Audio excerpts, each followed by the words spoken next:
மழை பெய்யும் மாலை பொழுதில் அந்த இடர்பாடுகளை எல்லாம் மறந்துவிட்டு ஜனநாயகத்தை பாதுகாக்க வேண்டும், அரசியல் சட்ட அமைப்பை பாதுகாக்க வேண்டும் என்ற நோக்கோடு நாம் எல்லாம் இங்கே ஒன்று கூடியிருக்கின்றோம்.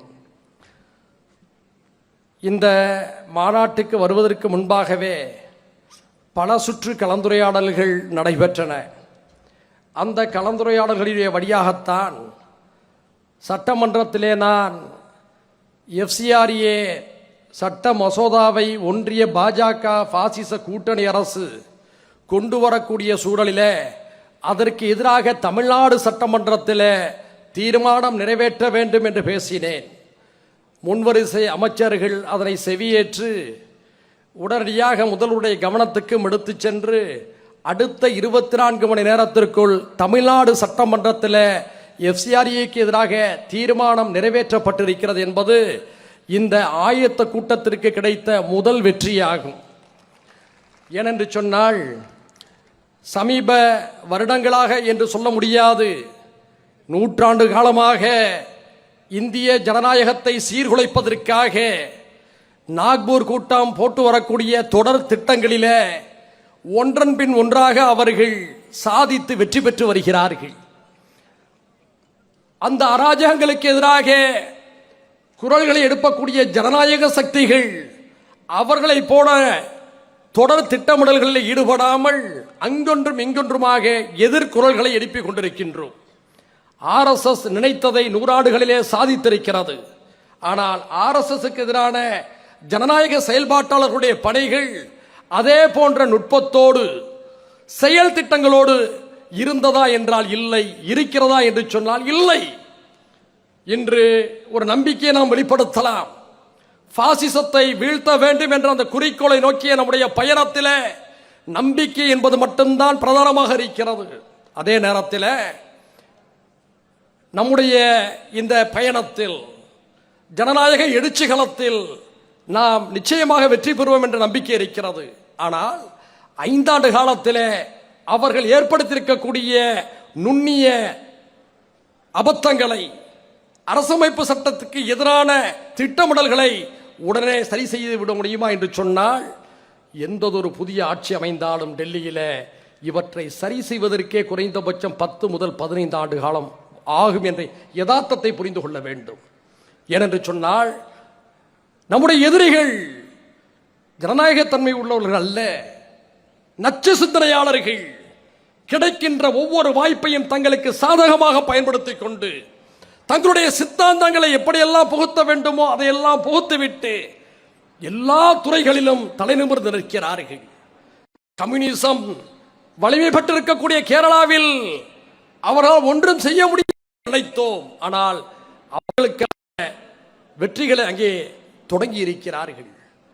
தமிழ்நாட்டிலே அவர்களை முற்றிலுமாக அடித்து விட்டோம் என்றெல்லாம் நீங்கள் நினைத்துவிட முடியாது.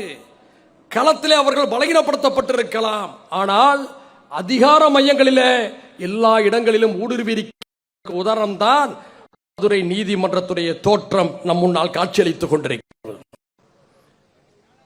நீதிமன்றத்தில் இடஒதுக்கீடு வேண்டும் என்ற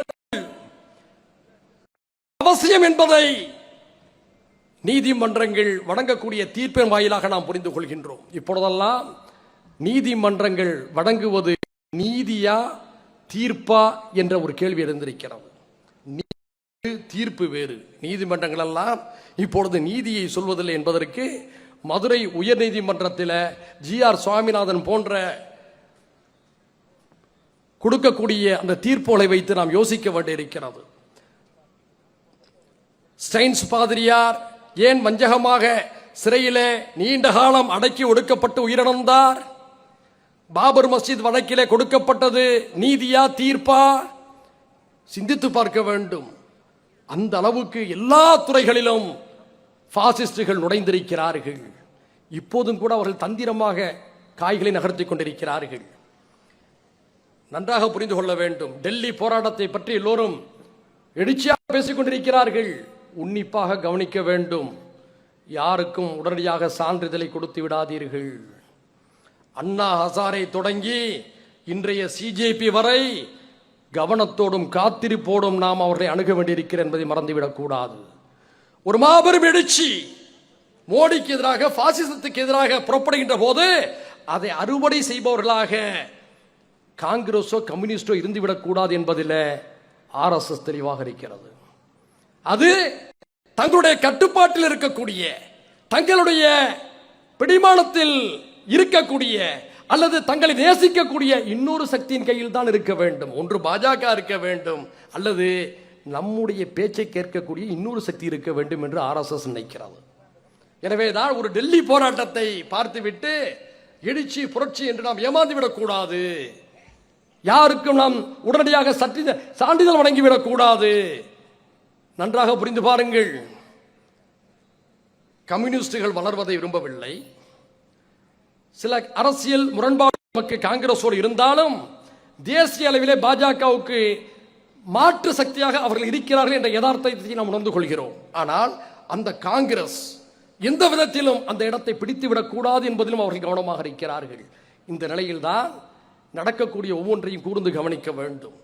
எல்லா நிலையிலும் RSS எல்லா நிறுவனங்களிலும் ஊடுருவிருக்கிறது.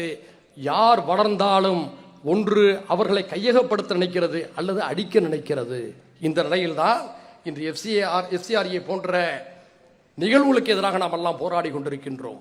இந்த நேரத்தில் அன்பு கிறிஸ்தவ மக்களுக்கு ஒரு வேண்டுகோள். பாதிரியார் கிரஹாம் ஸ்டைன்ஸ் பச்சிலம் குழந்தைகளோடு பதற ஜீப்பில் எரிக்கப்பட்ட போது களத்துக்கு வந்து போராடாதன் விளைவு என்று நீங்கள் அனுபவித்துக் கொண்டிருக்கிறீர்கள். இந்த உண்மையை, கசப்பான உண்மையை சுய பரிசோதனை என்ற அடிப்படையில் நாம் ஒத்துக்கொள்ள வேண்டும். தாராசிங் என்ற பயங்கரவாதி அன்று அந்த பாதிரியாரை தீ வைத்து எரித்தான். ஆனால் என்ன நடந்தது? தாராசிங் வேறு, பஜ்ரங் தளம் வேறு என்று எதிரிகள் தந்திரமாக அதை கடந்து சென்றார்கள். RSS துணை அமைப்பான பஜ்ரங் தளம் தான் அதை செய்தது. ஆனால் பஜ்ரங் தளத்தை காப்பாற்ற அதனுடைய தலைவராக இருந்த தாராசிங் அங்கு பலி கொடுக்கப்பட்டார். அதை அவர் திருப்தியோடு ஏற்றுக்கொண்டிருக்கிறார். இப்படி எதிரிகள் தந்திரமாக காய்களை நகர்த்தி கொண்டிருக்கக்கூடிய ஒரு காலகட்டத்தில் நாம் இன்னும் கூர்மையாக சிந்திக்க வேண்டும். நமக்கான செயல் திட்டம் வேண்டும். இங்கு அண்ணன் பிரகாஷ்ராஜ் வந்திருக்கிறார். தென்னிந்தியா முழுக்க ஒரு பாசிச எதிர்ப்பு கருத்திலை விதைத்துக் கொண்டிருக்கிறார். பல அறிஞர் பெருமக்கள், அண்ணன் அறிவானந்தாமன் போன்ற சித்தாந்தவாதிகள், சிந்தனையாளர்கள் சிந்திக்கின்றோம், பேசுகின்றோம். ஆனால் ஒன்றுபட்ட செயல் திட்டம் நம்மிடம் இருக்கிறதா? ஆனால் RSS ஒன்றுபட்ட செயல் திட்டம் இருக்கிறது. பாரதிய ஜனதா கட்சியிடம் இருக்கிறது. ஆனால் அவர்களுக்கு எதிராக களமாடக்கூடிய நம்மிடம் ஒன்றுபட்ட செயல் திட்டம் இல்லை என்ற உண்மையை ஒத்துக்கொள்ள வேண்டும். அதற்கு மாற்று என்ன என்பதை சிந்தித்து நாம் ஒன்று கூடி ஒரு செயல் திட்டத்தை வகுத்தால் மட்டும்தான் மக்கள் எழுச்சியை கட்டமைக்க முடியும் என்பதை மறந்துவிடக் கூடாது. எனவே இந்த பயணம் என்பது ஒரு தொடக்கம். இந்த தொடக்கத்தை நாம் எவ்வாறு அடுத்தடுத்த கட்டத்துக்கு எடுத்துச் செல்ல போகின்றோம்?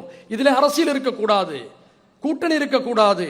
ஜனநாயக தன்மையோடு அரசியலமைப்பு சட்டத்தை பாதுகாக்க வேண்டும் என்ற உணர்வோடு, பாசிசம் வீழ்த்தப்பட வேண்டும் என்ற திட்டத்தோடு மட்டுமே இந்த ஒன்றுகூடல்கள் இருக்க வேண்டும். அதை நோக்கிய பயணத்திலே நாம் ஒருங்கிணைந்து நுட்பத்தோடு செயல்பட்டால் நிச்சயமாக நாம் வெற்றி பெற முடியும். அந்த வெற்றியை பெறுவதற்கான சிறப்பான தொடக்கமாக இந்த மாநாடு இருக்கிறது என்பதற்காக இந்த ஏற்பாட்டு குழுவுக்கு நான் சார்ந்த மனிதநேய ஜனநாயக கட்சியின் சார்பிலே புரட்சிகர வாழ்த்துக்களை கூறி விடைபெறுகிறேன். நன்றி.